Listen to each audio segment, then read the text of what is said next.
வணக்கம். நான் உங்கள் தமிழன்சுபாஷ். இன்றைக்கி நம்ம பார்க்குற காணொலி என்ன பார்த்தீங்கன்னா, பனைமரம். உலகின் மூத்த குடியான தமிழ் குடிக்கும் பனைமரத்திற்கும் நெருங்கிய தொடர்பு உண்டு. பனைமரம் தமிழர்களின் வாழ்வோடும் மொழியோடும் ஒன்றுபட்டது என்பதற்கு சான்றாக சங்ககால நூலான தொல்காப்பியம், திருக்குறள் மற்றும் சிலப்பதிகாரம் உள்ளிட்ட நூல்களில் பனையின் சிறப்புகள் குறிப்பிடப்பட்டுள்ளன. பனை ஓலைச்சுவடிகள் மூலமாகவே நமக்கு பல இலக்கியங்கள் கிடைத்துள்ளன.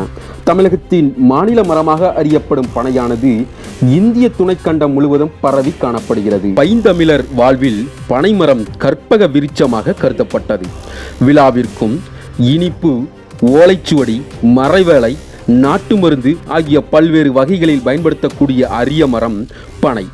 30 வருடத்திற்கு முன்பு இந்தியாவில் தோராயமாக 9 கோடி பனைமரம், அதில் 6 கோடி தமிழ்நாட்டில் இருந்தனவாம்.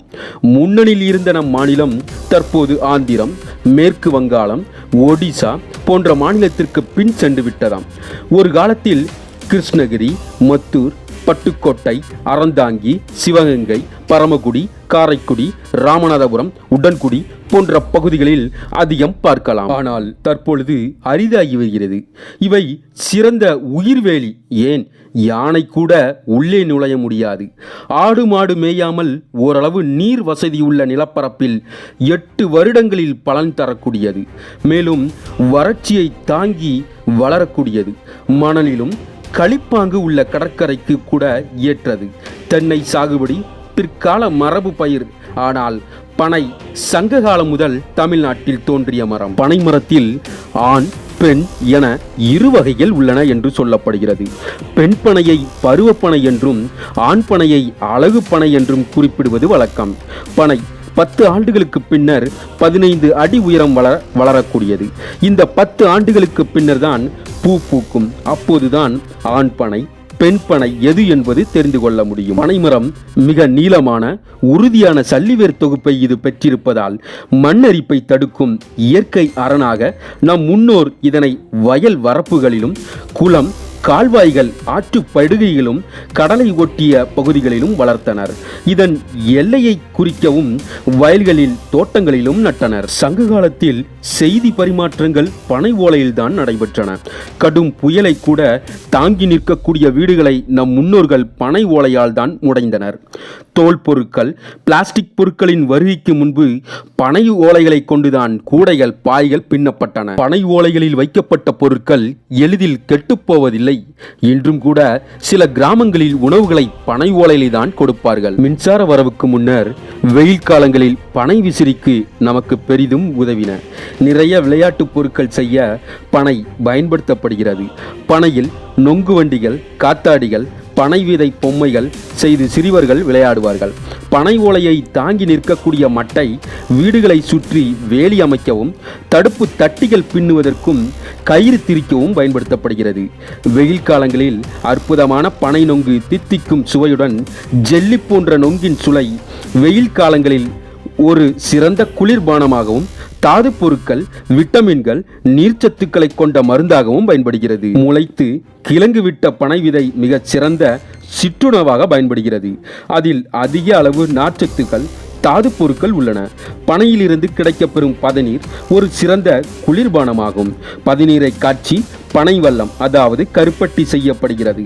பனை வெல்லம் ஒரு சிறந்த மருத்துவ குணமுடைய இனிப்பு பொருளாகும். ஒரு பனை குறைந்தது 30 அடி உயரத்திற்கு வளர்வதால் பல உயிரினங்களுக்கு இருப்பிடங்களாகவும், கூடுகளை அமைத்து தங்களது இனத்தை விருத்தி செய்யவும், எதிரிகளிடமிருந்து காக்கவும் அரணாகவும் பனை விளங்குகிறது. இருந்தாலும் 1000 பொன், இறந்தாலும் 1000 பொன் என்ற வாசகம் நடமாடும் கருத்த யானைக்கு மட்டுமல்ல, நிலையாக கருத்து உயர்ந்து நிற்கும் பனைமரத்திற்கும் பொருந்தும். ஒரு பனை உயிர் நீத்து தலை வீழ்ந்த போதும் பனையின் பட்டுப்போன மரப்பகுதி பல பறவைகளுக்கு கூடுகளாகவும், அதை அமைத்து முட்டையிட்டு குஞ்சுகள் வளர்க்க சிறந்த பாதுகாப்பான இடமாகவும் இருப்பதால் பல பறவைகள் ஒரு மாடி வீட்டில் வசிப்பது போல் கூட்டமாக வாழ்கின்றனர். பனை உடலுக்கு ஊட்டத்தை அளிப்பது, குளிர்ச்சி தருவது, வெப்பத்தை தணிப்பது, துவர்ப்பும் இனிப்பும் கலந்த சுவை உடையது. பனை மரத்தின் பால் தெளிவு எனப்படும். சுண்ணாம்பு கலவாதது கல் எனப்படும். வைகறை விடியலில் இந்த பாலை 100 முதல் 200 மில்லி லிட்டர் அறிந்து வந்தால் உடற்குளிர்ச்சி பெறும், ஊட்டம் பெறும், வயிற்றுப்புண் நிச்சயம் ஆறிவிடும். புளிப்பேறிய கல் மயக்கம் தரும், அறிவை மயக்கும், ஆனால் உடல் நலத்தை கொடுக்கும். சுண்ணாம்பு சேர்த்த தெளிவு எல்லோருக்கும் சிறந்த சுவையான சத்தான குடிநீராகும். அதை காய்ச்சினால் இனிப்பான கருப்பட்டி கிடைக்கும். நொங்கு வெயிலின் கொடுமைக்கு குறைக்க மனிதனுக்கு கிடைத்த அருமருந்தாகும். எல்லா வயதினருக்கும் ஏற்ற சிறந்த சத்துணவாகும். நொங்கின் நீரை உடலில் ஏற்படும் வேர்க்குருவில் தடவ குணமாகும். பனம்பழம் சிறந்த சத்துணவாகும். உயிர் சத்து நிறைந்தது, பித்தம் தருவது, சுட்டு சாப்பிடலாம். பனங்கொட்டையை மிருதுவான மண் அல்லது ஈர மணலில் புதைத்து வைத்து 2-3 இலை விட்ட பின்பு தோண்டி கொட்டைக்கு கீழ் உள்ள நீண்ட கிழங்கை எடுத்து வேக வைத்து சாப்பிட்டால் மிகச் சிறந்த ஊட்ட உணவாகும். சிறு குழந்தைகளுக்கும் உடலை தேற்றும். பனை மரத்தின் அடிப்பகுதியில் அரிவாளால் கொத்தி அதில் வரும் நீரை தனது உடலில் வரும் தேமலில் தடவினால் குணமாகும். பனை ஓலை வைத்த இருப்பிடம் ஆரோக்கிய வாழ்வை தரும், வெப்பம் அண்டாது. இதில் விசிறி, தொப்பி, குடை, ஓலைச்சுவடி தயார் செய்ய பயன்படும்.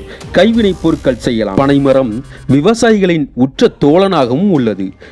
பனையின் கழுத்து பகுதியிலும் பனை ஓலைகளின் பல வகையான வௌவால்களும் சிறு குருவிகளும் வாழ்கின்றன. ஒரு வௌவால் ஒரு இரவு பொழுதில் பல நூற்றுக்கணக்கான ஈக்களையும் கொசுக்களையும் பிடித்து ஒன்று விவசாயம் செழிக்க நமக்கு உதவுகிறது. எத்தனையோ செய்தித்தாள்களில் மணலரிப்பு, மண்ணரிப்பு, மலைச்சரிவு என செய்திகள் படித்துள்ளோம். ஆனால் தமிழகத்தில் மட்டும்தான் குறைந்த அளவில் இதுபோன்ற நிகழ்வு நடக்கின்றது. இதற்கு காரணம் நம் முன்னோர்கள் நமக்கு இட்டுச் சென்ற இந்த பனைமரம் தான். பனைமரம் காப்போம், மண்ணரிப்பை தடுப்போம், மனித நலம் பெறுவோம். இதுபோல பயனுள்ள தகவலை நீங்க தெரிஞ்சுக்கணும் அப்படின்னா நம்மளுடைய சேனலோட இணைந்திருங்கள். கீழே இருக்க சப்ஸ்கிரைப் பட்டனை கிளிக் பண்ணிக்கோங்க, கூடவே இருக்கிற பெல் ஐக்கானை கிளிக் பண்ணிக்கோங்க. அப்பதான் நாம பதிவேற்ற பண்ற காணொளி உங்களுக்கு உடனுக்குடன் கிடைக்கும். நன்றி. புதிய வீடியோவுக்காக காத்திருக்கும் தமிழன் சுபாஷ்.